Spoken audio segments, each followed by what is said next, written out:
Assalamualaikum warahmatullahi wabarakatuh. Selamat pagi Sobat SBI, Solusi Baik Indonesia. Jumpa lagi dengan saya, Dito Aditya, biasa dipanggil dengan Kak Dito, bersama narasumber yang luar biasa di samping saya, Bapak Cakti Indra Gunawan, SE MMPHD. Kalau saya biasa manggilnya dengan nama Pak Cakti atau Pak Ti, gitu kan. Yang lebih cepatnya gitu Pak ya. Tapi bukan mati loh ya. Bukan mati ya, tapi Pak Cakti ya.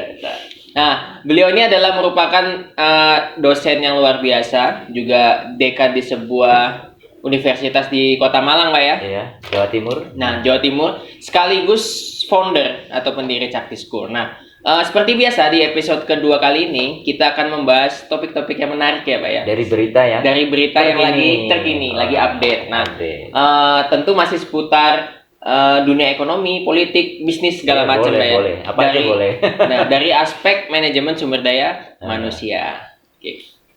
Nah, baik Pak Cakti, dan Sobat SBI dimanapun Anda berada, pagi ini ada berita yang lagi in banget. Jadi soal bantuan langsung tunai Pak Cakti. Atau BLT ya. Atau BLT untuk jutaan pekerja yang sekarang sedang menganggur karena terkena pemutusan hubungan kerja, bukan hubungan cintaan ya Pak. Oh, aduh, kalau itu lebih berat lagi ya. Kayaknya sama-sama berat mungkin Pak ya. Oh iya. Oke, jadi Kak Dito akan membacakan sebuah berita yang nantinya akan ditanggapi langsung oleh Pak Cakti, sekaligus Pak Cakti akan memberikan solusi ya Pak ya. Ya, langsung solusi, tapi tidak membuat keruh, tapi tambah solusi, adem. Adem, ayem, tentrem. Dan tidak diam-diam baik ya Pak ya. Oke, tadi waktu sarapan, jadi saya sempat baca-baca nih Pak Cakti di handphone, di internet kan zaman sekarang kan gampang, tinggal apa di genggam ya, genggaman ya. Apa-apa tinggal di genggaman. Nah, kebetulan ini saya nemu tentang berita soal BLT Pak Cakti. Mungkin Pak Cakti mau mendengar? Oh ya sih. Saya membacakan berita. Silahkan. Siap. Okay. Jadi begini, dikutip dari tribunnewsmaker.com dengan judul yang lumayan fantastis saya rasa Pak ya. BLT Rp600.000 tahap 2 segera meluncur. 3 juta nomor rekening pekerja sudah diserahkan ke Kementerian Tenaga Kerjaan. Seperti itu Pak Cakti. Jadi berita ini keluar di hari Minggu 30 Agustus, tapi masih hangat-hangatnya dibicarakan Pak. Ya. Pemerintah mulai mencairkan subsidi gaji 600.000 atau BLT, bantuan langsung tunai, kepada para pekerja yang ada di Indonesia Pak. Ini juga termasuk dalam program BPJS Ketenaga Kerjaan. Nah, sejak Kamis kemarin Pak Cakti, tanggal 27 Agustus, ini pencairan sudah dilakukan di beberapa bank milik negara seperti BNI, BTN, dan Bank Mandiri. Nah, di tahap pertama yang lalu sudah dicairkan Pak sekitar untuk 2,5 juta pekerja, dan untuk yang tahap kedua ini tidak lama lagi akan segera meluncur. Jadi ibaratnya mau dapat rezeki nomplok nih ya Pak ya. Nomplok atau nemplok Mas? Nomplok mungkin Pak ya. Kalau nemplok itu gandul. Bedanya itu apa Pak? Nomplok itu luar biasa. Kalau nemplok itu gandul atau ngikut gitu, gantung. Oh, bukan ceplok tapi ya. Ceplok telur ya. Oke, Sobat SBI dimanapun berada. Pertanyaannya begini Pak Cakti ya. Apakah BLT yang akan disalurkan pemerintah ini, yang kemarin sudah tahap 1, kemudian tahap 2 ini akan dilancarkan ya, atau dilakukan? Ini kan nanti akan by transfer Pak, rekening pekerja. Apakah langkah semacam ini nantinya akan efektif untuk membantu jutaan pekerja kita yang sedang terbebani karena efek COVID-19? Oke, tanggapannya Pak Cakti? Langsung aja ya. Itu sangat efektif. Ya. Kenapa? Karena kemarin kita kan sudah membahas Kak Dito ya. Oh ya, sebelum kita lanjut sedikit, siapapun yang menonton acara ini, dimanapun berada, siapapun juga, segala umur, semoga semakin sehat. Bagi yang sakit segera sembuh. Amin. Dan bagi yang dapat masalah bisa diselesaikan. Ya, amin. Mungkin yang belum punya jodoh gimana Kak Dito? Ya, segera dipertemukan jodohnya. Jodohnya. Jadi SBI ini Solusi Baik Indonesia itu kita punya prinsip bahwa semua orang Indonesia itu orang baik. Termasuk kita dan termasuk Sobat SBI ini ya. Semuanya, karena pada dasarnya dalam teori sedikit ini teori bintang yang karya saya juga Kak Dito, bisa dicek di Google juga ada. Apa itu Pak dari tentang teori bintang? Teori bintang itu setiap manusia di dalam dirinya itu memiliki cahaya atau lunar positif. Ya. Jadi artinya orang itu pada dasarnya punya energi positif atau baik. Nah, itulah yang harus dikembangkan, dicerahkan gitu. Kalaupun manusia kadang-kadang kekurangan, kesalahan itu kan biasa, tetapi pada dasarnya manusia itu tetap baik. Oke, kita kembali ke pertanyaan saya mungkin ya, jadi sangat efektif. Kenapa?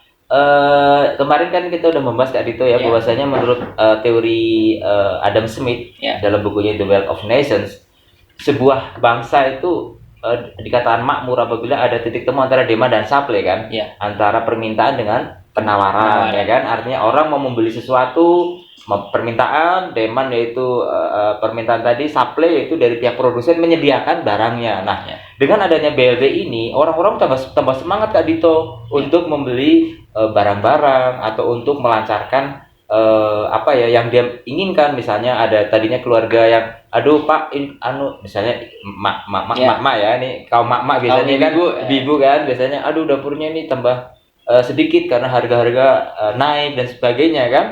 Nggak bisa bawang merah naik dari sekian ribu menjadi sekian puluh ribu mungkin dan seterusnya. Nah, ini membuat mama kan gelisah. Nah, dengan adanya BLT ini ada semacam bumper atau kekuatan untuk mendorong purchasing power atau untuk mendorong daya beli. Jadi mama tadi yang tadinya ke pasar agak ya mungkin terbatas keuangannya, dengan adanya bantuan itu dia bisa membeli bawang merah, beras dan sebagainya, sehingga setelah membeli itu maka produsen atau para petani juga akan bergairah Kak Dito. Berarti kan mereka semangat untuk menghasilkan produk-produk yang konsumennya kan. Misalnya petani bawang merah semangat untuk ini memproduksi menanam bawang merah, kemudian beras, kemudian mungkin gula pasir, ada penjual-penjualnya itu. Jadi sirkulasi ekonomi tambah lancar Kak Dito, sehingga walaupun dampak COVID-19 itu berat, tapi dengan adanya bantuan pemerintah itu udah luar biasa. Ini langkah yang tepat menurut saya. Pemerintah itu sangat tepat saat ini untuk membantu itu. Jadi efektif banget mengurangi tingkat istilahnya kepedihan orang pedih kan karena corona kan ya itu tadi kan akan semua sektor kena ya Pak ya. Semua sektor kena, tapi dengan adanya ini ada menjadi stimulus itu suatu rangsangan untuk membeli tadi atau purchasing power kalau istilah bahasa ekonominya Kak Dito. Berarti Pak Cakti ingin mengatakan bahwa program ini bisa memacu pertumbuhan ekonomi atau seperti apa Pak? Betul sekali Kak Dito. Dengan adanya itu maka ada pergerakan di pasar. Contoh yang paling mudah kita bayangkan ya, mungkin untuk adik-adik mahasiswa atau generasi penerus ini yang pemimpin bangsa yang akan datang nih. Amin. Jadi kalau di pasar atau market gitu ya, kalau misalnya orang menjual barang kemudian tidak ada yang membeli karena nggak punya uang atau kurang uang sedikit, kan kemarin ada kisah yang mungkin video pertama atau part 1 kan, ada sayur-sayuran dibuang dan sebagainya karena nggak ada yang beli. Kemudian sampai ada beberapa pedagang itu putus asa gitu kan, pasarannya jadi sepi ya. Memang corona di mana-mana sepi, tapi dengan adanya itu ada stimulus minimal bisa memenuhi kebutuhan pokoknya. Jadi dengan demikian pasar akan semakin ramai pengunjung, akan semakin tingkat perputaran barang itu agak cepat daripada tidak ada stimulus itu. Kalau dibilang program ini pencitraan atau untuk menaikkan kinerja atau segala macam, bagaimana tanggapan Pak Cakti, Pak? Kalau menurut saya di dalam istilah teori manajemen sumber daya manusia atau organization behavior ya, perilaku organisasi, hal itu bukan sekedar bukan pencitraan tapi obligation. Itu adalah kewajiban seorang pemimpin seperti Pak Jokowi, Kementerian Keuangan, kemudian dari tadi yang kementerian terkait ya kan, termasuk tenaga kerja dan sebagainya. Itu memang kewajiban dari mereka sebagai pengelola dalam suatu organisasi. Kalau melihat di dalam teori organisasi itu kan, kalau misalnya di dalam organisasi ada orang sakit, karyawannya kemudian mengalami hal yang ini, kan kalau nggak dibantu nanti produktivitas akan menurun. Kalau udah menurun nggak semangat, bisa organisasinya akan mengalami macet atau stuck di dalam production ya kan. Jadi istilahnya ada semacam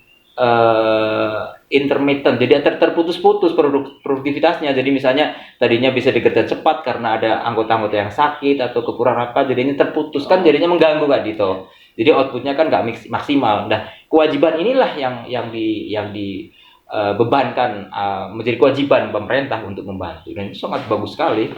Karena dengan seperti ini maka akan produktivitas akan semakin meningkat. Nah, yang menarik nih Pak Carti ya, dari BLT ini kan untuk para pekerja, terutama yang gajinya ini kalau saya lihat kan di bawah 5 juta. Apakah BLT itu memungkinkan juga diberikan kepada pengusaha mungkin, atau orang yang memang gajinya di atas 5 juta, atau memang bagaimana Pak Carti? Maksud saya, apakah hanya untuk 5 juta, di bawah 5 juta itu apakah kesannya nggak pilih-pilih kasih gitu Pak?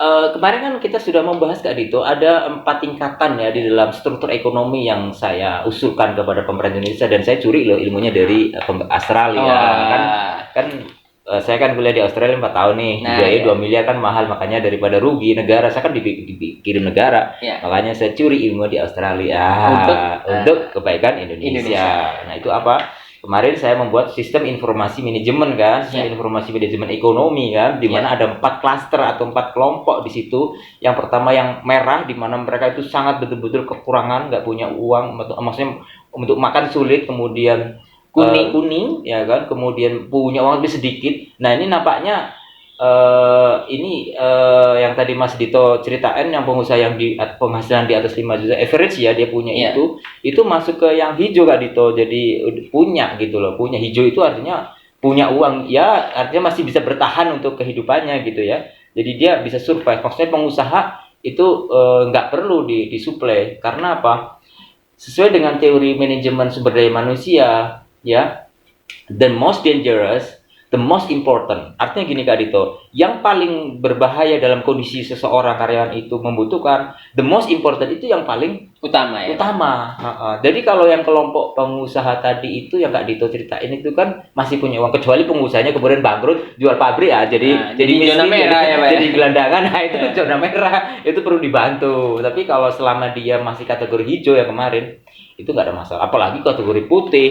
Putih kan uangnya berlimpah triliunan dan sebagainya, masih cukup lah untuk mempertahankan hidup. Jadi konsepnya gini Kak Dito, bantuan-bantuan ini kan untuk membantu dalam kondisi yang dangerous tadi, corona tadi Kak Dito. Kalau sudah kondisi aman nyaman lagi, ekonomi pulih kembali, ya kan nggak perlu pemerintah, kan kasihan pemerintah uangnya nanti APBN-nya habis hanya untuk itu. Makanya kemarin kita usulkan, ini ada tambahan ya, mungkin bukan usulan ya, rahasia ya, gitu, rahasia. Boleh dong Pak tahunya rahasia. Ini rahasia nih. Boleh nih ya dikasih tahu ya. Boleh, karena ini SBI kan channel solusi baik Indonesia. Jadi kita kasihkan kepada pemerintah gitu kan, ataupun mulai dari menteri, mungkin dari tingkat desa, camat dan seterusnya. Jadi gini, mengelola suatu ekonomi di suatu negara, kalau kita belajar dari kemarin di Australia itu, saya curi ilmunya itu kan, ada sistem informasi manajemen yang transparan ya kan. Jadi setiap KTP atau KK itu langsung terhubung dengan seluruh negara ya kan. Jadi tidak ada salah sasaran Kak Dito kan kayak gitu.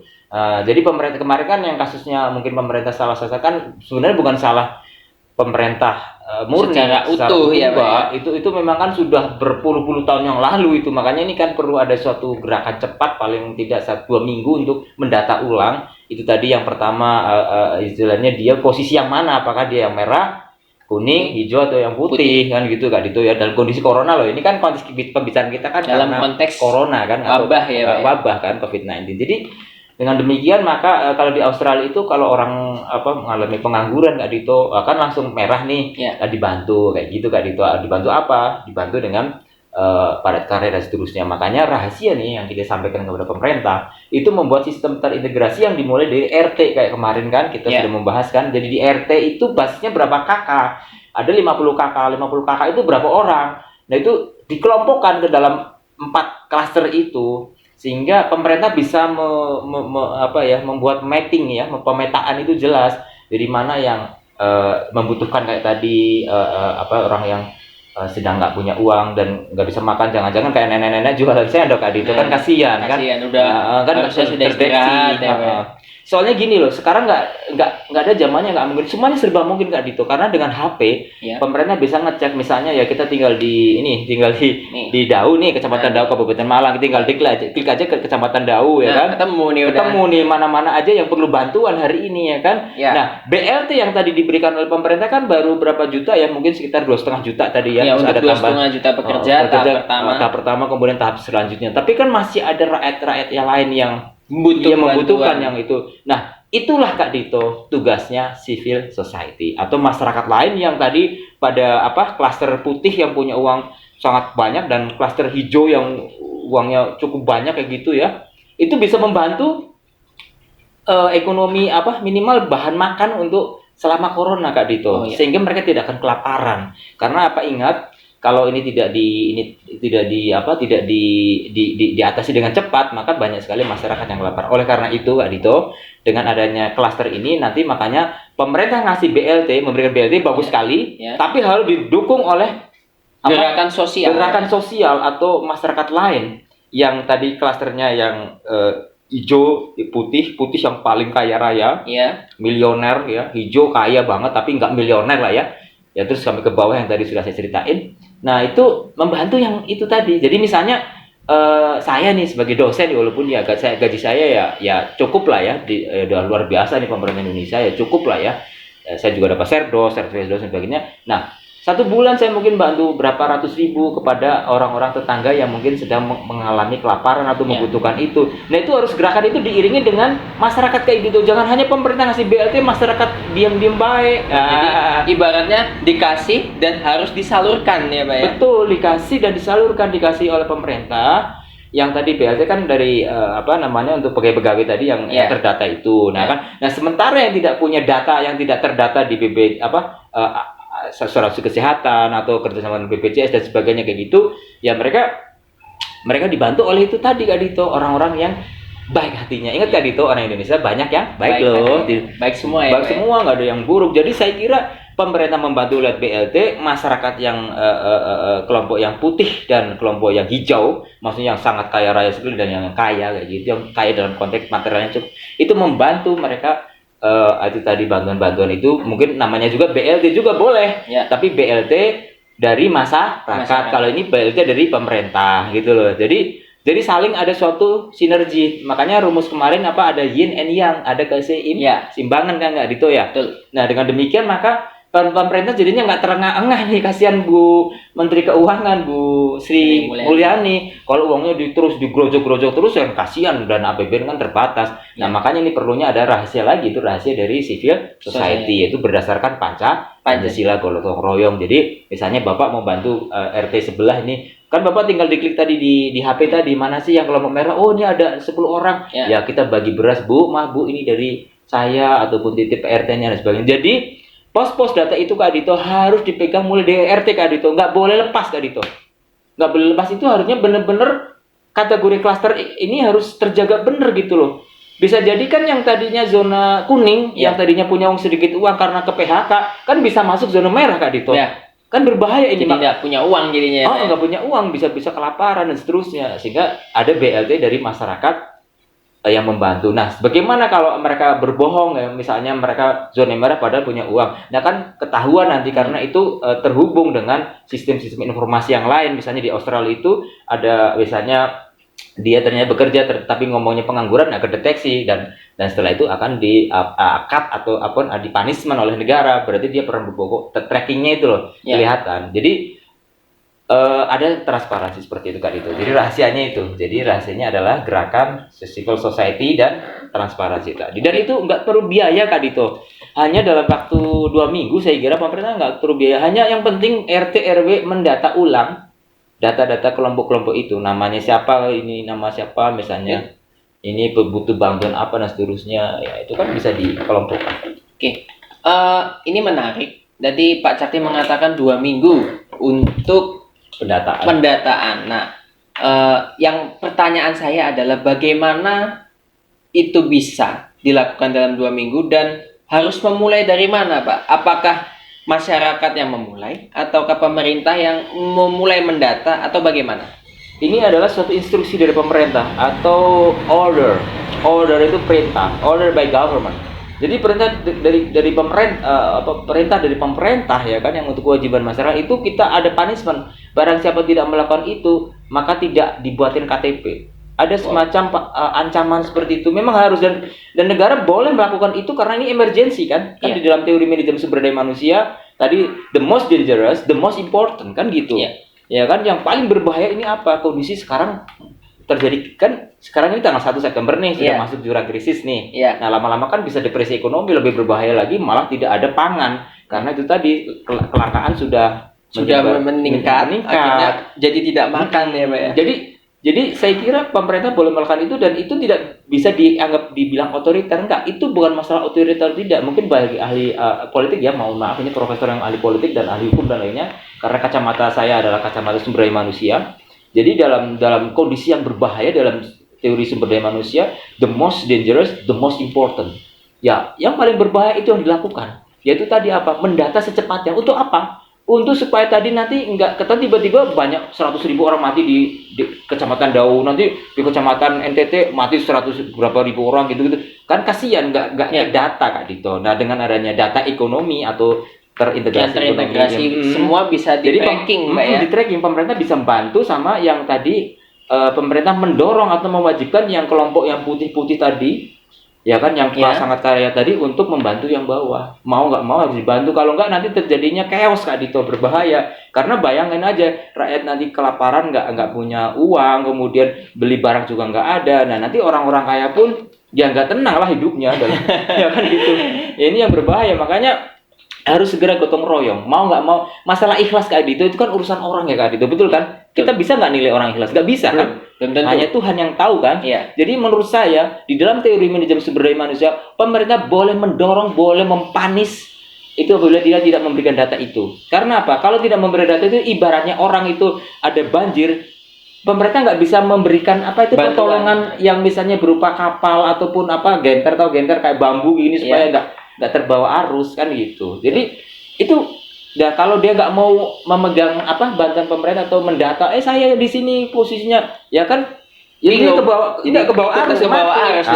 Jadi seperti itu rumusnya dari teori SDM. Jadi kemudian orang-orang yang kaya yang punya uang tadi cukup dan sebagainya, dia juga wajib membantu. Kalau enggak, nah nanti dia bisa ikut kebakar juga. Misalnya ini gedungnya bagus Kak Dito, kemudian orang kaya itu nggak mau membantu kebakaran di sebelah ini kan lama-lama ikut kebakar gedungnya ini. Iya Kak Dito, menyebar ya. Iya, jadi dalam teori sumber daya manusia itu Kak Dito, one effect ya, impact to other effect. Jadi satu kejadian itu berdampak ke kejadian yang lain, ya kan? Atau efek domino lah mudahnya kalau dalam teori ekonomi. Jadi kalau misalnya kebakaran di satu perkampungan orang elit, itu dari orang-orang perkampungan orang-orang biasa kan bisa menyebar kalau nggak segera dipadamkan. Bahaya. Nah, makanya orang-orang yang kaya tadi wajib membantu memadamkan yang tadi yang nggak punya uang tadi. Iya, itu tadi. Jadi akhirnya saling dukung, saling bantu, dan namanya gotong royong. Kita itu kan tadi kan di orang Indonesia kan sudah bilang orang Indonesia itu baik-baik semua kok. Saya yakin orang itu punya hati nurani, walaupun dia mungkin lagi marah-marah kok saya suruh bantu Kak Dito ya. Tapi kan dalam hatinya pasti orang baik kan. Nggak mungkin orang baik istilahnya sampai hidup sampai hari ini. Semuanya orangnya baik-baik ya kan. Jadi pemerintah boleh memberikan order atau perintah kepada orang-orang kaya tadi untuk membantu. Nah, dengan data 2 minggu itu kenapa saya yakin bisa? Karena ini kan kejadian misalnya sekarang ada gempa bumi ya. Katakanlah orang kan ayo siapa yang membutuhkan rumah bantuan kan cepat mendata. Kan pasti orang kan terpaksa karena kondisi kelaparan kan ya cepat mau tanggap. Ya kan ini kan kita bicara dalam konteks koridor COVID-19 yang udah masuk ke krisis ekonomi. Kalau sudah, mohon maaf ya Kak Dito, kalau sekarang ibaratnya di satu kampung tidak ada makanan, kemudian pemerintah, ayo data kamu, nama kamu, pasti semua orang mau mendata diri sendiri. Saya Pak nggak punya makan, saya Pak punya makanan lebih dikit kan gitu. Tapi kalau dalam keadaan baik-baik aja, masyarakat ya agak malas juga mungkin ya, tapi ini kan tadi kan teorinya kan emergency, the most dangerous tadi. Jadi bisa Kak Dito. Jadi data-data itu ngisi formulir ya, nama siapa, umur berapa, nomor KTP berapa, Dan nanti ini juga akan membantu supaya tidak KTP double Kak Dito. Dengan memudahkan pemerintah lah untuk membantu ini. Kemudian penghasilan berapa, butuh bantuan enggak dan sebagainya kan gitu. Oh, berarti tergantung RT. pemerintah, RT-nya ya, RT, Pak. Yang penting ada political will atau kemauan politik saja seperti itu Pak untuk melaksanakan ini. Di force itu dipaksa dari pusat pemerintah Pak Jokowi, di force ke gubernur memforce menekan ke wali kota, bupati menekan ke camat itu. Nah dalam penekanan itu memang otomatis kan pegawai pemerintah yang dibayar oleh pemerintah kan, misalnya lurah dan sebagainya kan harus memforce RT RW, dan kan setiap desa kan sekarang punya jatah dana desa Kak Dito. Iya. Kan itu bisa dimanfaatkan untuk segera membuat suatu tindakan action untuk mendata. Ya kalau sudah keadaan emergency, kalau sudah dibilang kayak gini, barang siapa tidak mendata nama-nama Anda sampai 2 minggu setelah ini, semua fasilitas KTP, SIM, STNK dicabut. Pasti orang kan oke, saya mau gitu. Ya kalau nggak kayak gitu, nanti pemerintah juga kesulitan. Loh ini kok kayaknya namanya pemaksaan. Kan tadi bilang ini situasi dangerous. Jadi emergency. Emergency yang berbahaya gitu loh. Jadi dengan adanya itu, negara bukannya boleh, malah harus otoriter kalau dalam teori SDM. Ya, karena untuk suatu kondisi tertentu, jadi suatu keadaan tertentu bisa dilakukan kebijakan tertentu ya Pak. Betul. Dan itu tujuannya kan bukan untuk kepentingan tertentu kan, kepentingan masyarakat itu juga. Semua yang tadi banyak yang mau kelaparan, mau mati kayak tadi kan, tolong ya kan, harus saya Pak yang minta tolong. Iya. Kalau nggak bisa tenggelam dong Pak. Iya tenggelam. Nah itu kan kalau tenggelam semuanya, nah nanti Indonesia ikut tenggelam loh. Nah kan nggak terjadi. Insya Allah nggak terjadi. Saya yakin Indonesia akan menjadi negara hebat, Kak Dito, dan luar biasa. Oke. Mungkin itu. Terakhir Pak Cakti ini ya. Tadi kan kita udah ngomongin solusi untuk pemerintah, untuk semua hal, semua elemen. Bagaimana? Mungkin Pak Cakti punya tips bagaimana untuk pekerja-pekerja tadi yang sudah terima BLT, cara dia mengelola keuangan. Mungkin Pak Cakti punya 1 atau 2 tips saja. Supaya ketika uangnya udah cair tuh BLT bisa digunakan sesuai kebutuhan. Jadi bukan digunakan untuk hal-hal untuk hal-hal yang kurang berguna. Itu bagaimana Pak Cakti? Mungkin Pak Cakti punya tips keuangan? Ya. Jadi gini, kembali lagi ke kan basis saya sumber daya manusia. Jadi produktivitas itu basisnya dari behavior, dari perilaku. Ya. Jadi orang itu akan produktif kalau perilakunya juga mau positif dan produktif. Jadi pertama, satu, mengucapkan terima kasih kepada pemerintah, ada langkah-langkah itu pasti kita harus bersyukur ya. Kemudian kedua kalinya, itu tadi prinsip behavior yang positif itu tadi, itu uang itu tadi kalau bisa dipakai hanya untuk kebutuhan beras sama kebutuhan pokok yang benar-benar ini kalau bisa dijaga selama 6 bulan. Itu kan bantuannya juga nggak selamanya Kak Dito. Ya kan kasihan negara bantu-bantu terus. Makanya dalam beberapa bulan ini aja kan masa-masa berbahaya ini kan. Nah dengan demikian uang itu tipsnya adalah langsung dibelikan beras Kak Dito, ataupun dibelikan bahan pokok yang lain yang nanti pada saat kondisi sulit sudah ada, dia bisa masak dan sebagainya. Yang penting kan perut tidak boleh kosong atau lapar ya kan. Dengan demikian tips saya adalah langsung beli beras, atau kemudian kan bisa masukin ke bukan investasi ya, membeli barang langsung yang ada di pasar, wujudnya gitu. Jadi langsung digerakkan ke ekonomi ya. Iya betul, sehingga petani juga seneng kan dibeli barangnya. Jangan beli yang shopping ya, boleh shopping tapi nanti kalau emergency ini kan berbahaya. Iya, ya itu aja. Jadi biar petani seneng, petani semangat, pedagang juga tidak loyo di pasar. Kan sekarang kondisinya kayak gini. Dengan demikian maka semakin semangat. Uang itu bisa dipakai di pasar, kan luar biasa. 600.000 kalikan 1 juta udah berapa itu? Banyak tuh. Oke, jadi gitu ya Sobat SBI, solusi baik Indonesia dimanapun Anda berada. Kalau punya uang, jadi uangnya disalurkan untuk kebutuhan yang benar-benar urgent. Jangan keluarkan untuk hal-hal yang mungkin belum butuh untuk saat ini ya Bapak ya. Oke, tadi kita sudah mendengarkan pemaparan yang luar biasa dari Pak Cakti gitu kan. Terakhir nih sebelum kita pamit, buat kamu yang suka scroll di Instagram, ayo follow kita Cakti School di @caktischool. Buat kamu yang suka buka media sosial berwarna biru alias Facebook, kamu juga bisa cari tuh di search namanya Cakti School. Dan buat kamu yang nggak suka internet, kamu tetap bisa kok untuk ngeliatin channel YouTube kita ya Pak Cakti ya. Dan channel ini membahagiakan dari itu. Tidak menjudge orang salah. Tidak menjudge orang pemerintah. Di mata kita semuanya positif lah. Semuanya orang adalah orang baik ya Pak ya. Termasuk presiden, siapapun juga rakyat positif, baik. artinya punya potensi produktif. Oke. Baik, Sobat SBI, cukup sekian untuk episode kali ini. Sampai jumpa di episode selanjutnya. Saya Kak Dito dan rekan saya Cakti Indra Gunawan undur diri dari hadapan Sobat SBI. Salam SBI, membangun solusi bangsa.